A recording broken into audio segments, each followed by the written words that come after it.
Hello, welcome back to my channel. ఈరోజు వచ్చేసి మనం మట్టి కుండలు ఎలా యూజ్ చేయాలో చూద్దాం. ముందుగా వచ్చేసి నేను కొన్ని మట్టి పాత్రలు తీసుకున్నానండి. ఇవి మా షాప్లోనే ఉన్నాయి. ఎవరికైనా కావాలంటే లాస్ట్లో స్క్రీన్ మీద నెంబర్ ఇస్తాను, కాంటాక్ట్ అవ్వండి. ముందుగా వచ్చేసి ఇది ఏ విధంగా యూజ్ చేయాలి, చాలామంది భయపడుతుంటారు కదా మట్టి పాత్రలు వాడాలంటే, వాళ్ళ గురించి ఈ వీడియో అనమాట. ముందుగా వచ్చేసి నేను కొన్ని పాత్రలు తీసుకున్నానని చెప్పాను కదా, వాటిని ఒకసారి చెక్ చేసుకుంటున్నాను, మంచిగా ఉన్నాయా లేదా, ఏమైనా క్రాక్స్ ఉన్నాయా లేదా అనేసి చెక్ చేసుకుంటున్నాను అనమాట. వాడంటే నేను వచ్చేసి ఒక కడాయి, 2 కర్రీకి ఒకటి, రైస్కి, పెరుగుకి తీసుకొని వచ్చాను అనమాట ప్రస్తుతానికి. అవి మనం ఓవర్ నైట్ మొత్తం వాటర్లో నానబెట్టాలి. రైస్ వాటర్ అయినా పర్లేదు, నార్మల్ వాటర్ అయినా పర్లేదు. నేను ఇక్కడికి వచ్చేసి నార్మల్ వాటరే తీసుకుంటున్నాను. ఇక్కడ చూస్తారు కదా, నేను ఒకసారి చెక్ చేస్తున్నా ఏమైనా క్రాక్ ఉందా. మనకి సౌండ్ వస్తుంది అనమాట, పగిలితే ఒక డిఫరెంట్ సౌండ్ వస్తుంది, మంచిగా ఉంటే ఒక డిఫరెంట్ సౌండ్ వస్తుంది అనమాట. అలా చెక్ చేసుకొని వాటర్లో ఓవర్ నైట్ మొత్తం ఇలా, నాకు టబ్లో సరిపోవట్లేదు, మరి ఇంకో బకెట్లో తీసుకున్నాను అనమాట వాటర్. ఇది ఓవర్ నైట్ మొత్తం మనం నాననివ్వాలి. అందులో వాటర్లో వేసినప్పుడు ఏంటంటే మనకి చిన్న చిన్న బబుల్స్ లాగా ఫామ్ అవుతుంటాయి అనమాట. ఎందుకంటే వీటిని మనం మట్టిలో కాలుస్తాం కదా, అవి వాటర్ని అబ్జర్వ్ చేసుకొని మనకి చిన్న చిన్న బబుల్స్ లాగా రిలీజ్ అవుతుంటాయి అనమాట.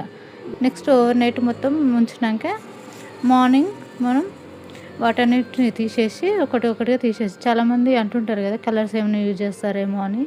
ఏం కలర్స్ అట్లాంటివి ఏం లేదు. చూసారు కదా, ఇక్కడ ఓవర్ నైట్ మొత్తం మనం నానబెట్టేసాం. ఇలాంటి కలర్స్ ఏమైనా ఉంటే వాటర్ అప్పుడే మనకి చేంజ్ అవుతుండే కదా, వాటర్ అనేది ఏం చేంజ్ అవ్వలేదు. చూసారు కదా ఎంత ప్యూర్గా ఉన్నాయి. ఇక్కడ నేను ఒకసారి చెక్ చేసి చూపిస్తున్నాను, మీకు ఏమైనా డౌట్ ఉంటుందేమో అని. అట్లాంటి కలర్స్ అట్లాంటివి ఏం లేవు. తర్వాత వీటిని మనం పూర్తిగా అన్నీ బయటికి తీసేసుకొని ఒకటి తర్వాత ఒకటి మనం క్లీన్ చేసుకోవాలన్నమాట. మెత్తటి స్క్రబ్ లేదా మన దగ్గర స్పాంజ్ ఉంటే స్పాంజ్, మెత్తటి, మా దగ్గర వచ్చేసి కొబ్బరి పీచు అవైలబుల్ ఉంటాయని వాటితోటి క్లీన్ చేస్తున్నాను. కొబ్బరి పీచు అయితే చాలా బాగుంటుంది, లోపలంగా ఈజీగా క్లీన్ అవుతుంది, ఎలాంటి డస్ట్ ఉన్నా ఈజీగా మొత్తం పోతుంది అనమాట. ఇలా ఒకదాని తర్వాత అన్నీ క్లీన్ చేసుకున్న తర్వాత మనం కొద్దిసేపు ఎండలో ఆరనివ్వాలి అనమాట. మనకి ఒక హాఫ్ అన్ అవర్ 1 అవర్ అట్లా ఎండలో డ్రై చేసినాం అనుకోండి. నెక్స్ట్ ఏంటంటే మనకి మళ్ళీ చూస్తున్నారు కదా, నేను ఇక్కడ ఒకదాన్ని ఒక తర్వాత అన్నీ క్లీన్ చేసి పెట్టుకుంటున్నాను అనమాట. మొత్తం నీట్గా, ఎలాంటి డస్ట్ అట్లాంటివి ఏం లేకుండా మొత్తం నీట్గా మనం స్టీల్ పీస్ కానీ, లిక్విడ్ కానీ, సోప్ కానీ ఏం యూజ్ చేస్తే జస్ట్ నార్మల్ వాటర్ తోటే క్లీన్ చేసుకోవాలన్నమాట.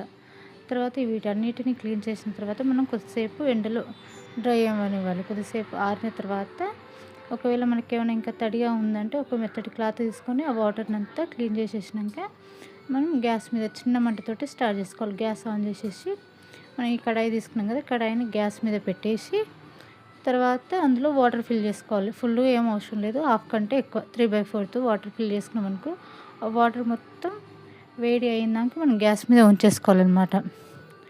గ్యాస్ అనేది తర్వాత వేడి అయిన తర్వాత ఆ వాటర్ని మనం తీసేసి కొద్దిసేపు కూల్ అయిందాక, ఇక్కడ ఇంకో పాత్రలో కూడా తీసుకున్నాను కదా, ఆ వాటర్ మొత్తం కూల్ అయిందాక పక్కన ఉంచాలి. వాటర్ మొత్తం కూల్ అయినాక ఆ వాటర్ పడవోసి మళ్ళీ ఒకసారి మెత్తటి స్క్రబ్ తోటి మొత్తం బౌల్ అంతా క్లీన్ చేసుకోవాలన్నమాట. నీట్గా ఎలాంటి డస్ట్ అట్లాంటివి ఏం లేకుండా మొత్తం నీట్గా క్లీన్ చేసుకుంటే మనకి కర్రీ చేసుకోవడానికి ఈ బౌల్స్ రెడీ అయినాయి అనమాట. వీటిని తీసుకెళ్ళి మనం ఒకసారి మళ్ళీ ఒక హాఫ్ డే ఎండలో డ్రై చేసినాం అనుకోండి, మనకి కుకింగ్ చేసుకోవడానికి ఈజీ అనమాట. ఇంకా కుకింగ్ వీడియోస్ ఇంకేమైనా కావాలంటే నెక్స్ట్ వీడియోలో నేను చెప్తాను అనమాట. చూసారు కదా, మనకి ఏమైనా కావాలంటే పైన